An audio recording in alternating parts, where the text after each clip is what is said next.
Hello বন্ধুরা, তো চলে আসলাম অনেক কদিন পর। আর আজকে ছিল আমাদের ম্যামের বিয়ে। আর এখন আমি একা একা চলে যাচ্ছি ওপরে, যেহেতু আমি আরেকটা বিয়ে বাড়িতে গেছিলাম, এর জন্য লেট হয়ে গেছিলাম। তো তারপর আমি ওপরে চলে গেলাম। আর ওখানে তো দেখলাম ম্যামের প্রি ওয়েডিং শ্যুটের ওইটা আমি একটু দেখে ওদেরকে খুঁজছিলাম যে ওরা কোথায়। তো পরে দেখলাম ওরা ওখানে দাঁড়িয়েছিল, পেয়েই গেলাম অবশেষে। পেয়ে তারপর ওদের সাথে আমি একটু হাই হ্যালো করে নিল ওরা। আর আমাদের সবার অভ্যাস আছে হাত নড়ানো, এটা ছাড়া আমরা কিছু পারি না। তো প্রথমে বসে বললাম আর মেনু কার্ডটা দেখিয়ে নিলাম। তো দেখিয়ে নিয়ে তারপর আমাদের দিয়ে দিল স্যালাড আর পকোড়া। আর এইখানে দাঁড়িয়েছিল, বলছিল তোরা উঠলে আমি বসবো, মানে আমরা বসবো, আরও সবাই ছিল তার জন্য।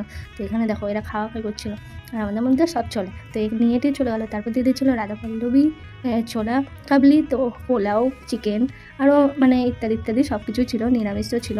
তো ওরা দুজন নিরামিষ ছিল, দুজন আমিষ ছিল। তো তারপর দেখো আমাদের ম্যামকে কি কিউট লাগছে, আর সাথে ছিল দাদা। তো ম্যাম বলছিল তুই বসে বসে ব্লগ করছিস নাকি? আমি বললাম হ্যাঁ ম্যাম।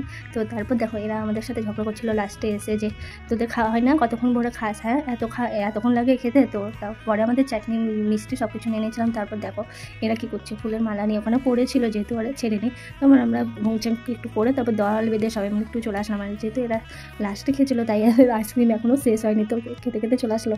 তো সবাই আমাদেরকে দেখে বলছিল বাবা এদের ঠান্ডা লাগে না, যেহেতু আমরা ছিলাম তখন কীরকম, আর এখন যে যেমন ফেলছে শাড়ি মাড়ি জড়িয়ে নিয়ে সবাই চলে আসছে। ছেলেরা তো স্টল মেস্টল গায়ে দিয়ে নিয়েছে, ওরা বলছে তোদের ঠান্ডাও লাগে না নাকি। আর তারপর আমরা একটু হাসতে হাসতে সবাই মিলে হাঁটতে হাঁটতে চলে আসলাম। Bye bye.